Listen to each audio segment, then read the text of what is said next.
বিসমিল্লাহ। আসসালামু আলাইকুম রহমতুল্লাহ বরকাতুহু। প্রিয় আপুরা, আপনারা সবাই কেমন আছেন? আলহামদুলিল্লাহ, আমি ভালো আছি। আমার সকালবেলার নাস্তা আজকে আমি এভাবেই লাল লাল আটার রুটি বানাচ্ছি।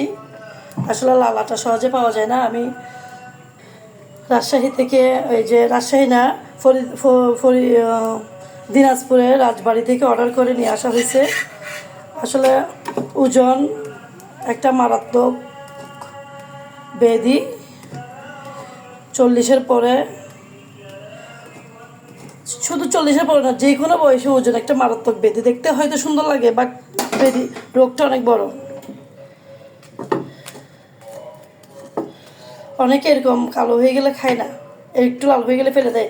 আমি আমার একটা ফ্রেন্ডকে দেখেছিলাম ফেলে দিতে, বাস্কেটে মানে কালো কালো হয়ে যায়, পুড়ে যাওয়া, এভাবে এরকম হইলেও ফেলে দিচ্ছে। বাট আমি এই ধরনের অপব্যয়কে শয়তানের ভাই বা বোন বলবো।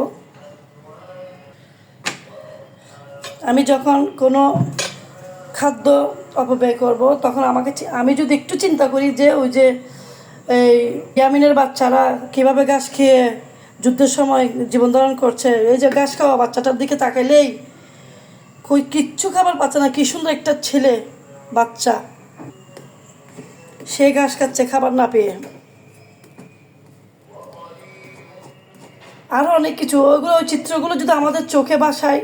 আর তাছাড়া আল্লাহ তো চিত্রগুলো ভাসানোর আগেও আল্লাহ কোরআনে লিখে দিয়েছেন অপব্যয়কারী শয়তানের ভাই। খাবার অপচয় করা যাবে না। একটু এরকম লাল হয়েছে, তাতে কিছু ফেলে দিতে হবে বাস্কেটে।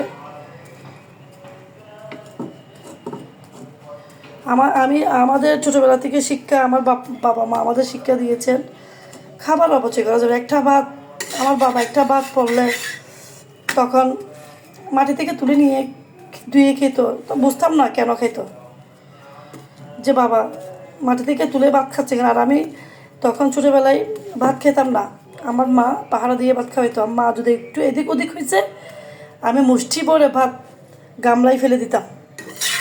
তখন তো গামলা ছিল, মারা গামলা ভর্তি পানি নিয়ে চারিদিকে বাচ্চাদেরকে প্লেট দিয়ে দিয়ে ভাত দিত। প্লেট কি বাচ্চা সুন্দর করে মা বসে বাচ্চাগুলো 3-4টা বাচ্চা তো না, তখন তো 8টা 10টা, আমরা তো ভাই বোন 8জন।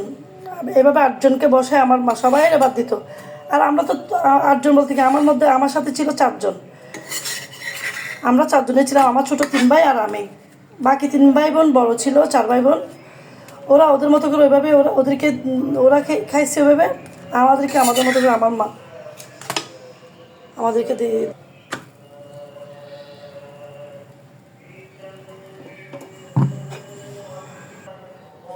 লাল আটার কারণে এমন হয়েছে, ফোলা ফোলা হয়। আমি ফোলা ফোলা করি নাই, কারণ খুব নরম হয়েছে এগুলা দেখতে, মাশাল্লাহ।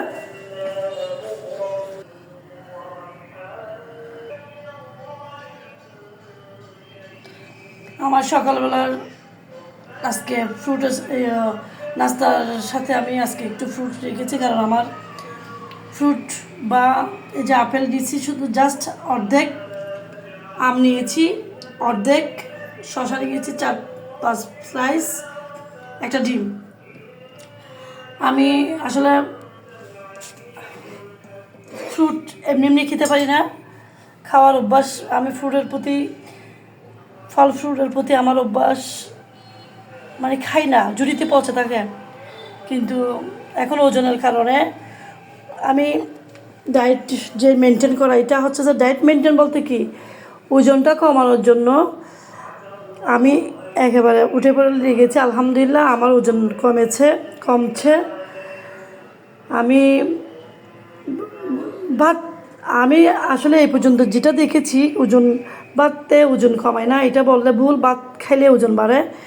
আমি দেখেছি, আমি একদম ভাত খাই না, দুপুরও খাই না।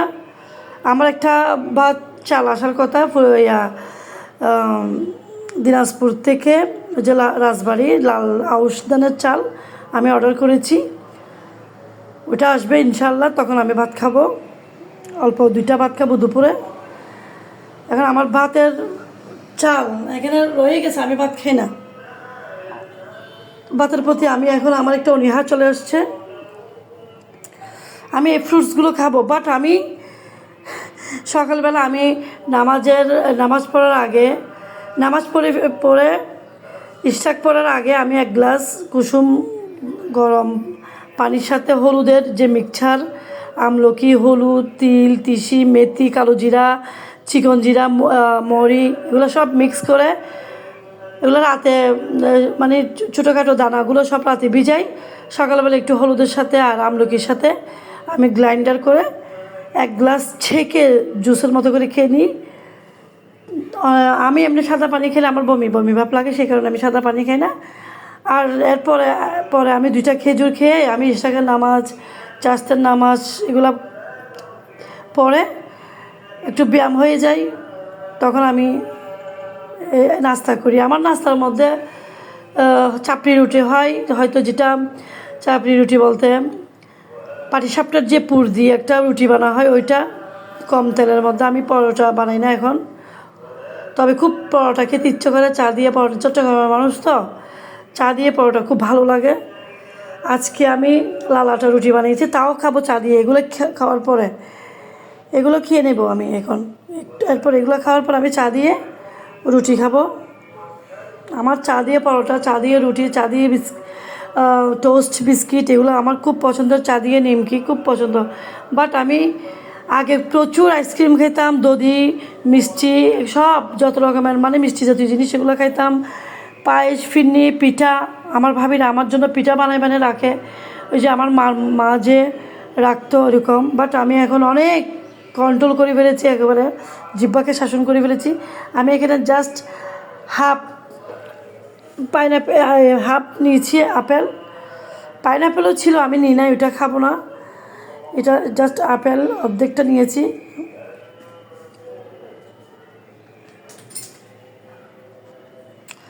আম নিয়েছি অর্ধেকটা, তারপরে হচ্ছে যে অর্ধেকটা স্লাইস করে শশা নিয়েছি। এগুলোই খাবো। খেয়ে আমি আমার কামগুলো সব করে, যা যা কাজ আছে এগুলো করে, এরপর আমি চা দিয়ে রুটি খাবো। এর মধ্যে আর আমি দুপুরে কিচ্ছু খাবো না। বিকেলে হয়তো একটু চা খেতে পারি বা কিছু একটা খেয়ে আমি একটা বিস্কিট খেয়ে ওই রাতে আমি আবার এইভাবে কিছু খাবার চেষ্টা করব রাতে ঘুমানোর আগে। তেল কম দিয়ে একটা সবজি করেছি, এটা একদম কম তেলের যেটা ছিল। যদি হ্যাঁ, চা দিয়ে খাওয়ার জন্য রেখে দিচ্ছি। আমার আসলে চা দিয়ে খুব পছন্দ, এই রুটি আমার চা দিয়ে পছন্দ, আমি চা দিয়ে খাই। আমি আসলে হলুদ দিয়ে কাজ করি, সেই কারণে আমার সব কিছু হলুদের প্রতি আমি খুব দুর্বল। ইন্ডিয়ানরা তো চা দিয়ে হলুদের মধ্যে হলুদ দিয়ে চাও খায়, হলুদের রস চা তো দেয় প্রতি সময় সব কিছুতে চা। সারাদিন ওরা হলুদের উপর থাকে। আমার মনে হয় ইন্ডিয়ান মানুষের আসলে রোগ কম, ওরা খুবই ফ্যাটি হয় না, ওরা অনেক সুন্দর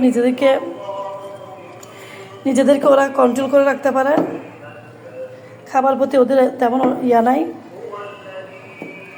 আমরা বাংলাদেশিরা আসলে যা পাই তা খাই, খেয়ে আমরা মোটা হয়। তারপর ওজনটার জন্য যত রকমের রোগ, শুধু ওজনটার জন্য। আমার পায়ের প্রচুর ব্যথার কারণে আমি ওজন কমাচ্ছি। আমি গ্লোয়িং করার জন্য বা নিজেকে অতিরিক্ত সুন্দর স্লিম ফিগার বা জিরো ফিগার এগুলো করার জন্য না। আমার হচ্ছে পায়ের ব্যথার কারণে। কারণ আমাদের বয়সে এখন জিরো ফিগার না, আমাদের যে বয়স এখন, এই বয়সটা হচ্ছে যে আপনার সুস্থতার বয়স। কিভাবে সুস্থ থাকা যায় চেষ্টা করব আমি একটু জল দিয়ে খেতে, তারপর বাকিটা শেষ করবো ইনশাল্লাহ। তো ততক্ষণে আপনারা সবাই চেষ্টা করবেন, যারা বেশি ওজন নিয়ে চিন্তিত, আসলে একটু চেষ্টা করেন। আসলে আমি মনে করি বাতে প্রচুর ওজন বাড়ায়। তবে এই না যে আপনি ভাত ছেড়ে দিবেন, শরীর দুর্বল করে ফেলবেন, এরকম না। মাছ খাবেন প্রোটিনের জন্য, ডিম খাবেন, একটা ডিম, তারপরে একটু ফল ফ্রুটস। এগুলো আমি শুরু করে দিয়েছি। ফল ফ্রুটস আমি আগে খেতাম না, এখন আমি খাই। যা পাই, যত রকমের অল্প করে হোক শরীরে যেভাবে পারেন একটু অল্প করে হোক ঢুকাবেন। আলহামদুলিল্লাহ, যাদের কোনো ডায়াবেটিস নেই তাদের জন্য দোয়া রইল, আর যারা ডায়াবেটিস আছে তারাও যেন এই খাবারগুলো খেতে পারে, কারণ খাবারের উপরেই আপনার সব কিছু নিয়ন্ত্রণে সুস্থ থাকি আমরা। আমাদের একটা বয়স হয়ে গেছে, বাঁচার ইচ্ছা সবার থাকে।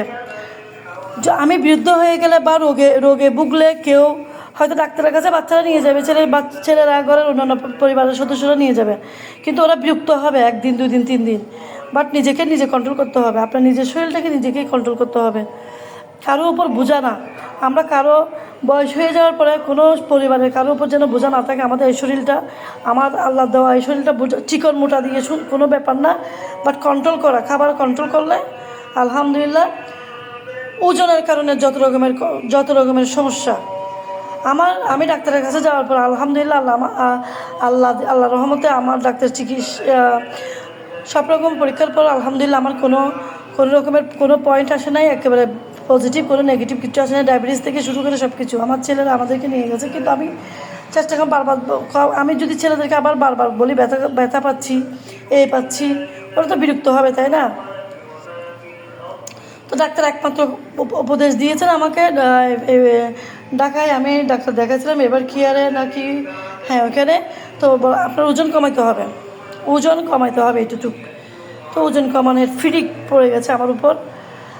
আমার মধ্যে ওজন কমানোর জন্য আমি উঠে পড়ে লেগে গেছি, তবে জবরদস্ত না, আস্তে আস্তে ধীরে। এই যে এগুলো এখন সকালবেলা খাবো ফজর নামাজের পরে, বাট এরপর আমি আর সারাদিন কিছু খাবো না, এতটুকুই। আপনারাও আপনাদের কারো উপর যদি বোঝা না হয়ে যেতে চান, না হয়ে থাকতে চান, তাহলে ওজন কমান। আপনার এই শরীরটাকে যদি, বিশেষ করে আমি আপুদেরকে বলবো, আমার মতো বয়সে যারা আছে 40-এর উপরে যারা আছেন, আমি আপুদেরকে বলবো আপনারা যারা আমার চেয়ে ছোটো আছেন 30-এর, ওরাও কন্ট্রোল করুন শরীর, ওজন কমান। যাদের ওজন বেশি আমি তাদেরকেই বলি ওজন কমাইতে হবে। শরীরটা যদি আপনাকে অন্যের উপর যদি ডিপেন্ডেন্ট করে না রাখতে চান, বোঝা হয়ে না থাকতে চান, তাহলে শরীরের ওজন কমাইতে হবে। এটাই আমার মেসেজ, আর কিচ্ছু না। তবে কোনো জবরদস্ত না, কোনো জবরদস্তি, কোনো হেরাহেরি, কোনো জোরাজুরি নাই, আস্তে ধীরে। তাহলে আজকে এই পর্যন্ত। আপনারা আমাকে সবাই দোয়া করবেন আমি যেন এভাবে আপনাদের জন্য ভিডিও নিয়ে আসতে পারি, কারণ আমি এগুলো একটা ডাক্তারের পেজের থেকে আমি সবসময় নিই, ওই ডাক্তারের পেজ থেকে নিয়ে আমি কোনো ডাক্তার বা পুষ্টিবিদ না। আমি রেজাল্ট যেটা ভালো পাই ওইটাই আমি সাথে সাথে ভিডিও করে আপনাদেরকে দেখাই। এটা হচ্ছে যে কথা। তো এদিকে আজকে একটু দেখাই আপনাদেরকে, তো সবসময় দেখাই। আজকে বৃষ্টি নাই, সকালবেলা একেবারে খুব ভোর না, তবে সকাল। আলহামদুলিল্লাহ সুম্মা আলহামদুলিল্লাহ, খুব সুন্দর পরিবেশ। তো আপনাদেরকে আল্লাহ ভালো রাখুক, সুস্থ রাখুক, আমার জন্য দোয়া করবেন, আর কমেন্টে জানাবেন কেমন লাগলো এটা খেয়ে। দেখে না, আপনারা নিজেরা করবেন, করে দেখে কেমন লাগে শরীর। তাহলে ঠিক আছে, আসসালামু আলাইকুম রহমতুল্লাহি ওয়া বারাকাতুহু।